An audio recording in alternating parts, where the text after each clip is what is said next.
Olá pessoal, eu sou Marcelo Spaldi, professor, escritor, pós-doutor em escrita criativa e este é o canal Formação de Escritores. Hoje vamos conversar sobre o título do livro, título do texto. Qual o melhor título para a gente usar? Muita gente tem dúvidas sobre em que momento escrever o título, tem dificuldade de colocar títulos, fica inseguro. Então, para resolver essa questão, a gente vai ver aqui alguns títulos históricos, alguns títulos de romance que são reconhecidos e também algumas sugestões de motivos para se colocar um título num conto, num poema, numa narrativa longa, no capítulo de um livro. Tudo isso depois da vinheta. Peço que vocês, enquanto isso, se inscrevam no canal, curtam o nosso vídeo e coloquem nos comentários qual é o título de livro que vocês mais gostam, aquele título de livro que vocês gostariam de ter escrito. Coloquem nos comentários e ao longo do vídeo eu vou contar também qual é o título de livro que eu mais gosto e que eu gostaria de ter escrito. Depois da vinheta a gente começa.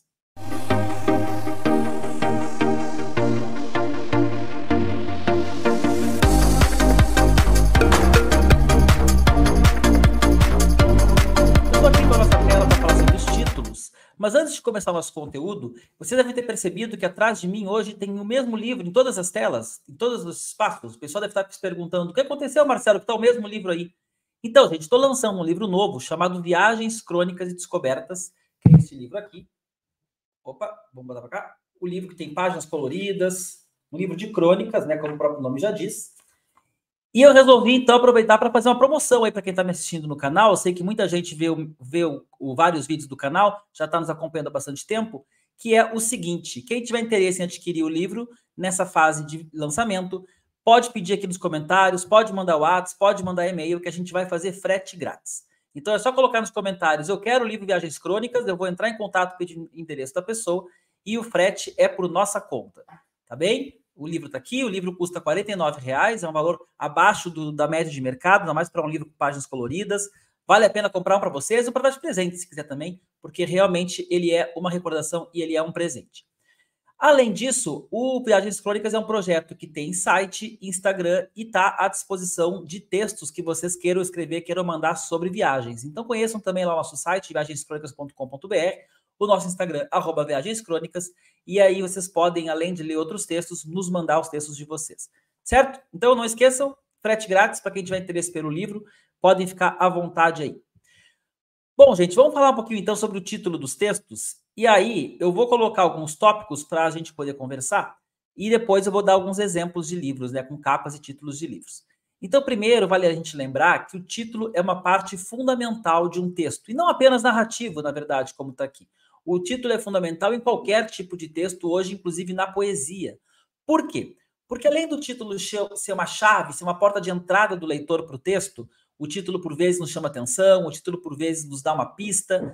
O título hoje tem uma função bem técnica, que ele é catalogar aquela obra. Então, a gente, quando vai colocar na internet, a gente precisa ter um título para que seja clicado e se entre no texto.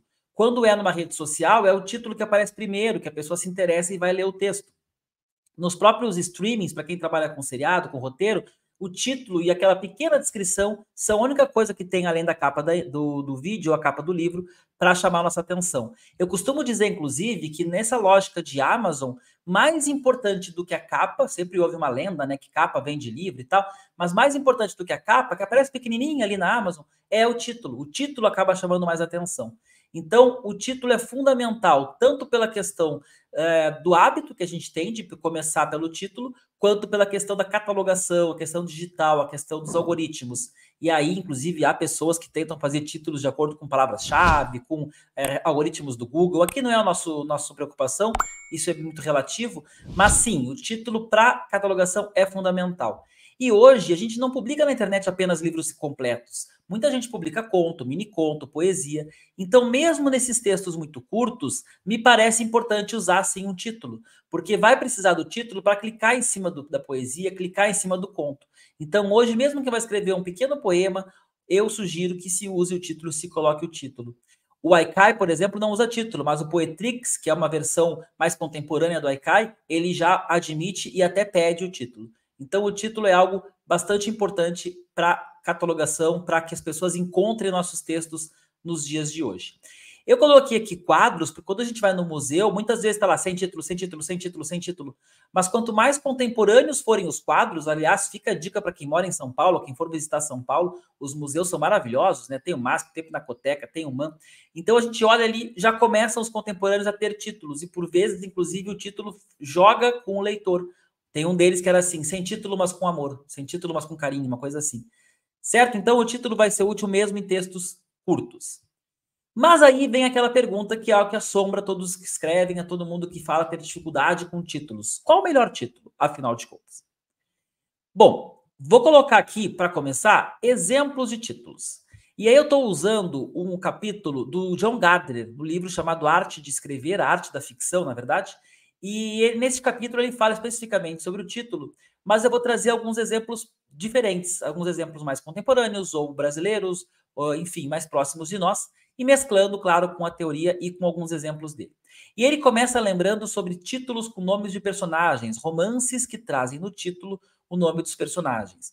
Dom Casmurro, Moby Dick, Tom Sawyer. Depois o Mark Twain publicou o Huck Finn, que é maravilhoso também. Aliás, aqui eu só vou dar dica de livrão, tá? Pelo menos a maioria dos livros que estão aqui são livros que eu li e recomendo. E aí, eu acho que é interessante a gente observar que essa tradição dos títulos com nome de personagens seguem até hoje. O Harry Potter, talvez seja a saga mais importante na contemporaneidade, traz no seu título o nome do personagem. Se a gente extrapolar a literatura, pensar nos quadrinhos, também Batman, Superman, Flash, os nomes dos personagens é que predominam. Então, é possível, sim, a gente usar o nome do personagem como título, mas é algo muito comum, é algo que se fez durante muito tempo. Inclusive, o John Gardner escreve assim: os títulos, no princípio, eram invariavelmente os nomes de suas personagens principais. A ficção modelava-se a partir da biografia e autobiografia, chegando por vezes a imitá-la.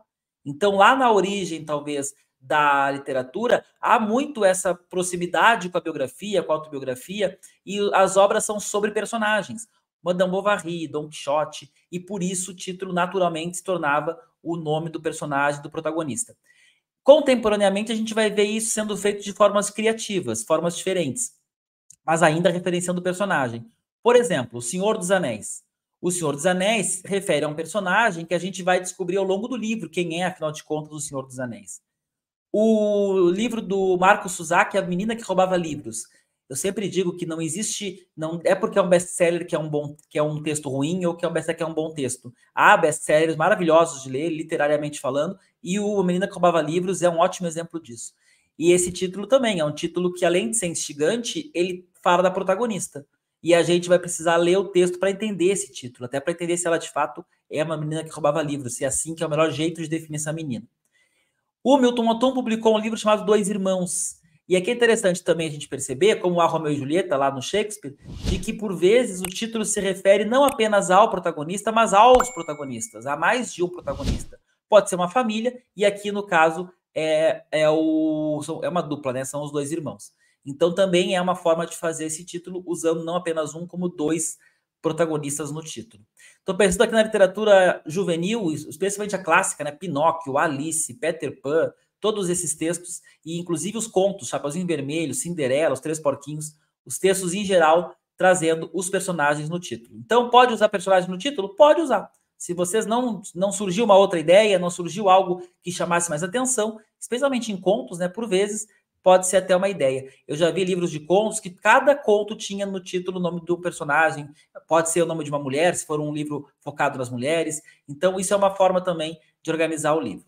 Mas é claro que não é o único jeito de fazer título, né, gente? Então, existe também aquele título que suscita temas e mistérios, que trazem à tona temas e mistérios. Razão e Sensibilidade, Jane Austen. O Morro dos Ventos Uivantes, Emily Brontë. Esse livro aqui eu indico para todo mundo que gosta de ler romances românticos, né, histórias de amor, porque ele é incrível, ele é um divisor de águas, talvez, na literatura mundial. E o Crime do Padre Amaro, do Essa de Queiroz. Olha que interessante o Crime do Padre Amaro. O Crime do Padre Amaro, ele já está nos dizendo que é um crime. Então, ele, de certa forma, acaba até estragando um pouco o suspense ou a surpresa nesse livro. Só que a grande questão é que crime é esse? Como assim um padre cometeu um crime? e a gente, ao longo do livro, vai entender que crime é o crime do Padre Amaro. Hoje, todo mundo já conhece o crime do Padre Amaro, né? Não é spoiler aqui.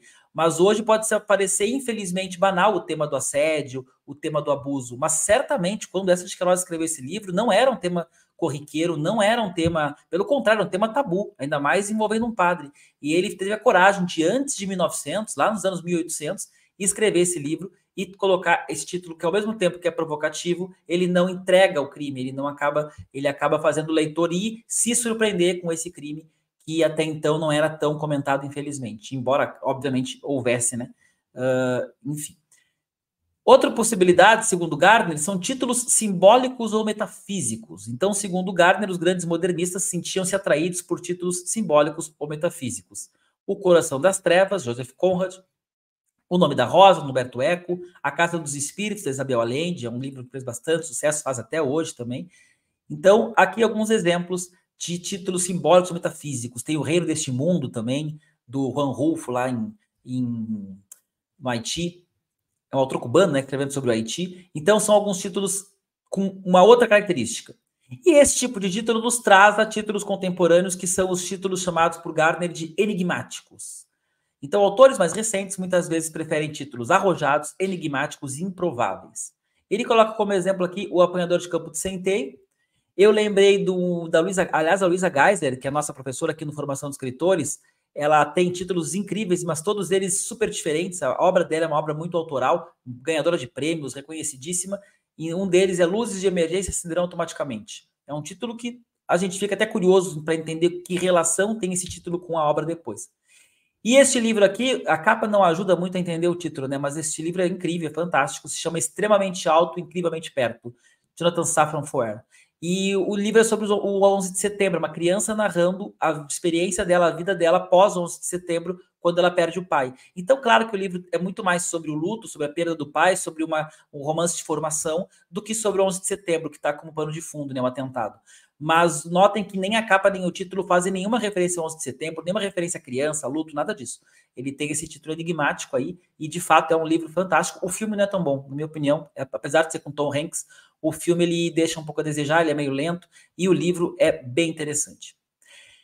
O Gardner não menciona essa outra categoria, mas eu coloquei aqui, que são títulos com nome de espaço ficcional. E aí a gente pode pensar no Duna, que é a saga do momento, né, pelo menos no cinema, o próprio Cidade de Deus, que começou sendo um livro escrito pelo Paulo Lins, depois tornou o filme, eu estou vendo até que a imagem aqui é do filme, que aliás é o mais reconhecido e é melhor, tá? O filme é bem melhor, inclusive, que o romance.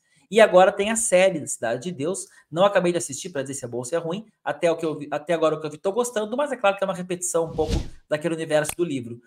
E aí tem o livro da Letícia Bierchowski, cujo título é um dos melhores títulos que a gente pode lembrar, chamado A Casa Sete Mulheres. Essa expressão se tornou uma expressão popular aqui no Sul, inclusive. Quando a gente chega num ambiente que tem 3, 4 mulheres, se fala, aqui então é a casa das 4 mulheres, aqui é o escritório das 4 mulheres.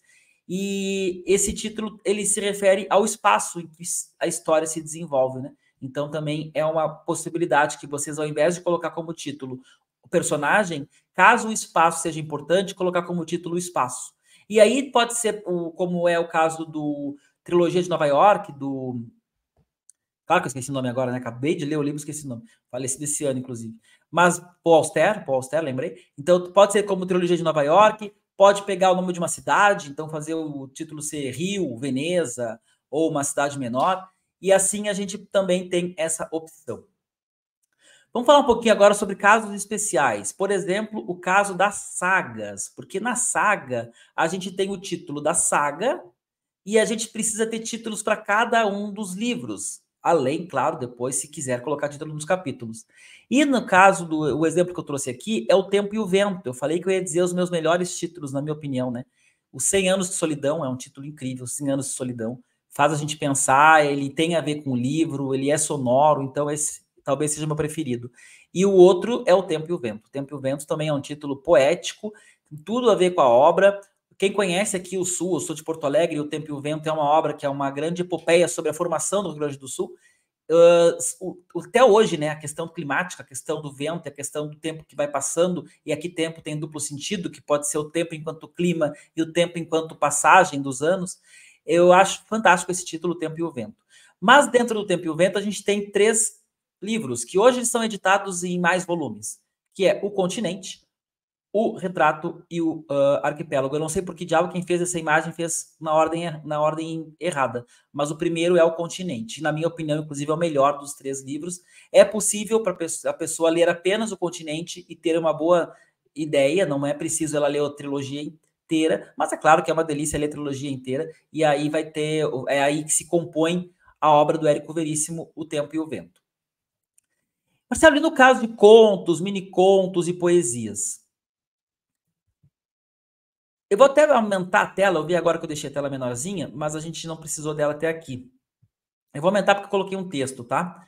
Assim, gente, estudando os títulos de mini-contos, eu cheguei à conclusão de que tem 2 tipos de títulos, quando a gente pensa em mini-conto, conto, poesia.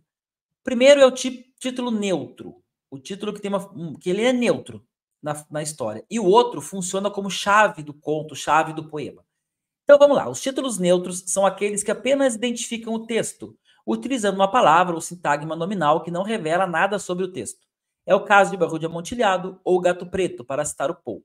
Tudo que a gente conversou até agora sobre narrativa longa, que pode usar um título enigmático, que pode usar o nome de um espaço, pode usar de repente o nome de um objeto, tudo como a carta roubada, né? Também do Poe. Então tudo isso que a gente falou até agora para narrativa longa vale para os contos. Mas aí são títulos neutros. São títulos que não entregam o texto, que não dão chave de interpretação para o leitor. Até porque a narrativa longa, em geral, não precisa disso. A narrativa longa ela vai se resolvendo, se desenvolvendo ao longo das páginas.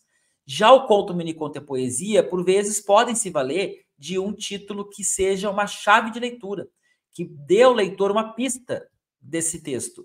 E aí eu coloquei como exemplo aqui O Pai contra a Mãe, do Machado de Assis. Então, quando a gente começa a ler o Machado de Assis, o contos do Machado de Assis, a gente talvez não entenda bem qual é o principal conflito da história. Não é uma questão ali maniqueísta. Ele não está colocando aquele caçador de escravos como vilão e a escrava fugida como a mocinha. Ele dá as razões do caçador de escravos para estar desesperadamente em busca dela. E aí o título nos faz lembrar. O título ele mostra essa oposição do pai contra a mãe, dos dois lados, com as suas razões, que a sociedade é a grande vilã que leva, que sujeita as pessoas a esse tipo de coisa. Tem um filme que eu assisti recentemente, do diretor do Pobres Criaturas, chamado Tipos de Gentileza. Confesso que o filme foi um filme difícil de ir até o fim. No cinema tinha umas 20 pessoas, quando fui embora tinha 6. Mas o título do filme é fundamental para a gente tentar entender o filme. Então, o título, embora não seja referido em nenhum momento, quando a gente conecta o título com o filme, a gente tem algum tipo de compreensão, inclusive uma crítica à gentileza, né? E de certa forma. Então, o título pode ser essa chave de leitura, essa chave de interpretação para que o leitor acione o texto, especialmente no caso dos minicontos, das poesias.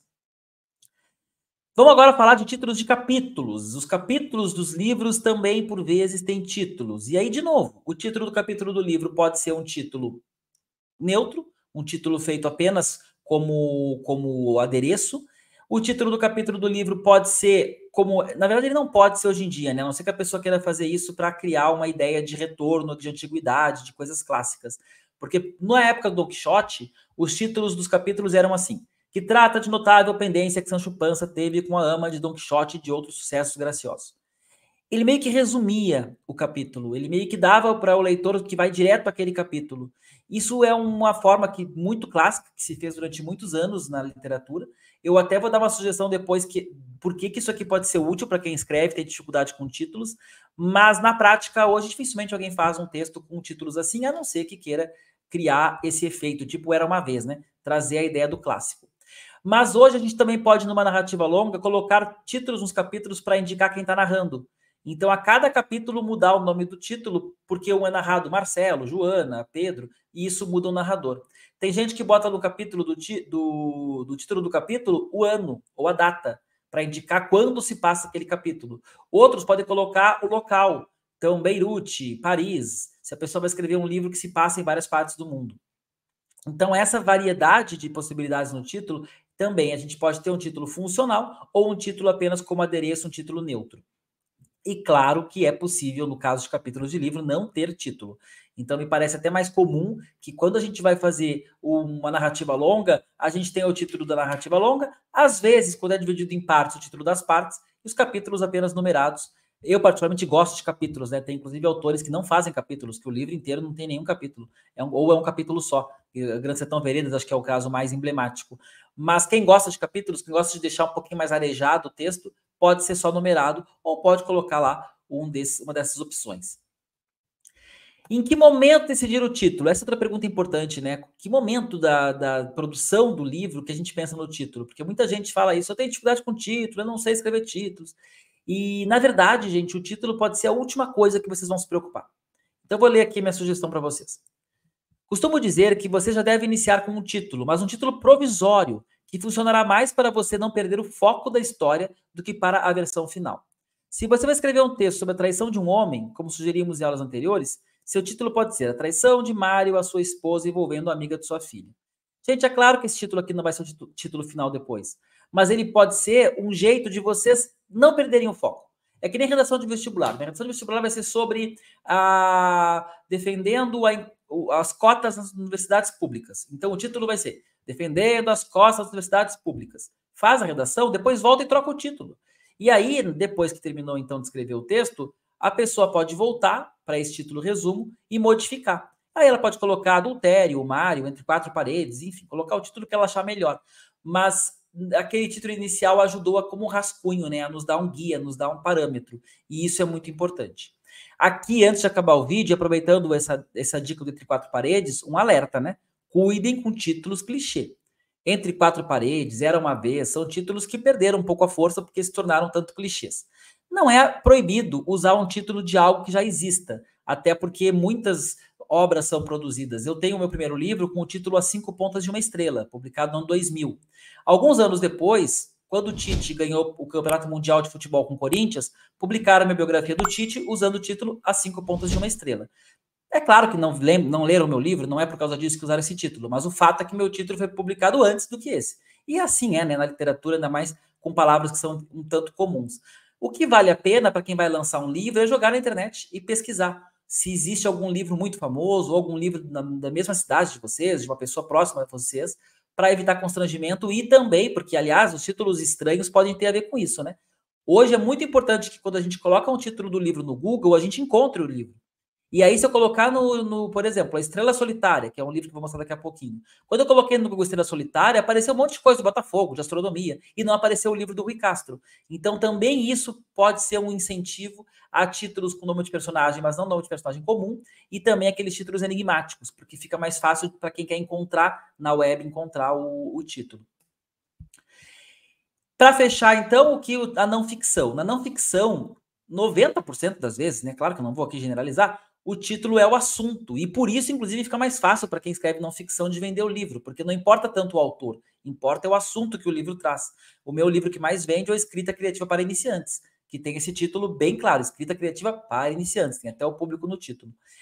Aqui eu coloquei 3 exemplos. O Por um Fio, do Drauzio Varela, Sapiens, do Yuval Harari, e o já citado Estrela Solitária, do Rui Castro.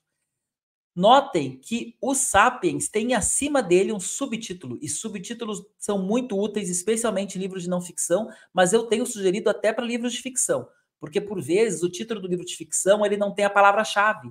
Então tem uma autora nossa que publicou um livro que se passa no universo do handball, ela é jogadora de handball, foi profissional e tal. E aí o título dela não tinha, o título era Mirando as Estrelas, Acertando o Gol, não tinha a palavra handball. E aí veio a sugestão de colocar um subtítulo com essa palavra, até para que nos mecanismos de buscas, quem escrever handball, apareça lá o livro dela.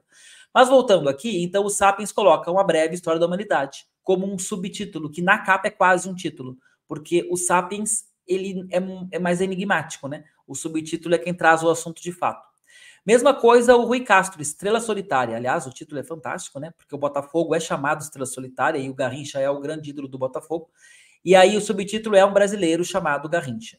Então, aqui é curioso que a gente olhar o visual da capa, que o Rui Castro está maior do que o Garrincha na capa, né? O texto do Garrincha. Mas, enfim. Mas, do ponto de vista de busca da internet, por exemplo, o Garrincha está bem destacado e ele vai aparecer. Já o Drauzio Varela tem esse livro de crônicas maravilhoso, fica a dica, inclusive, Por um Fio. Mas a pessoa que olha não entende bem o que é Por um Fio. A contracapa vai explicar. São crônicas sobre pessoas que estão à beira da morte, estão por um fio. Então também o título é autoexplicativo. O Drauzio é o autor, para quem não lembra, do Carandiru, que aliás é um caso curioso, que o Carandiru, ao mesmo tempo que é o espaço em que acontece a história, é o tema da história também, né? E é um texto de não ficção, que virou filme e tal. Eu mesmo, no livro, voltando ao meu livro, né, a pessoa vai dizer que eu estou empolgado com o livro. Gente, quando vocês publicarem um livro, se vocês não se empolgarem com o livro, quem vai se empolgar, né? Vocês precisam se empolgar, precisam divulgar. Mas eu, no livro, acabei escolhendo também títulos que tenham mais a ver com o assunto para as crônicas. O título Viagens, Crônicas e Descobertas é legal de contar porque surgiu. E surgiu assim, a gente tinha feito um Instagram, e o Instagram que a gente queria registrar é Crônicas de Viagem. Só que Crônicas de Viagem estava ocupado, obviamente, né? E aí surgiu a ideia de inverter Viagens Crônicas, e Viagens Crônicas estava livre.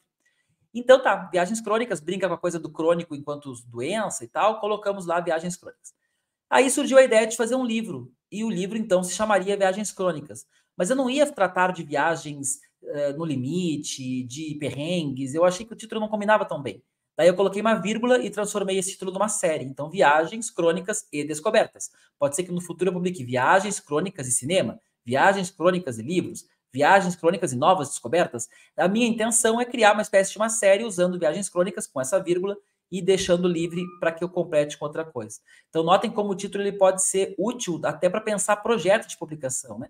A gente pode levar o título nesse caso. E aí, aqui nas crônicas, então, deixa eu voltar aqui para o índice, eu acabei usando alguns títulos que são títulos focados no tema. E, às vezes, senti necessidade de colocar o lugar de onde vai tratar. Então, lá fala do hard rock, por exemplo, outro fala da Broadway, um que fala sobre o cartão postal de posto, que é a Ponte Dom Luiz, e isso, em alguns títulos, está referenciado, em outros não. Dirigindo em Terra Estranha. Então, Dirigindo em Terra Estranha causa essa surpresa, causa essa curiosidade. Que Terra Estranha é essa? Como assim Terra Estranha? E os dois títulos, o primeiro e o último texto, o título foi o que veio primeiro. E aí eu pensei em escrever, o que eu vou escrever com esses títulos, que são títulos chamariz? A Viagem dos Meus Sonhos, que é o primeiro texto, e A Maior Viagem de Todas, que é o último. E aí, claro, quem lê o livro vai perceber que A Viagem dos Meus Sonhos e A Maior Viagem de Todas, elas fogem um pouquinho do que se espera de um livro de viagens, né? Aqui entra mais o escritor, mas eu não vou contar muito para vocês. Certo, gente? Então, agradeço a atenção de vocês. Deixa eu colocar aqui de novo a nossa tela do projeto Viagens Crônicas. Lembrando que quem quiser o livro, me manda o WhatsApp, manda e-mail, ou coloca nos comentários aqui do vídeo que eu entro em contato com vocês e mando o livro. Se quiser autografado, manda autografado. Sempre um prazer trazer essa obra para vocês. Eu vim aqui montar um canal sobre escritores e eu não escrever, não publicar, não viver as mesmas agruras que vocês do outro lado vivem aí com a publicação de vocês. Muito obrigado, então. Até o próximo vídeo e não deixem de colocar nos comentários qual é o título que vocês mais gostam dos títulos da literatura. Tchau, gente. Até a próxima.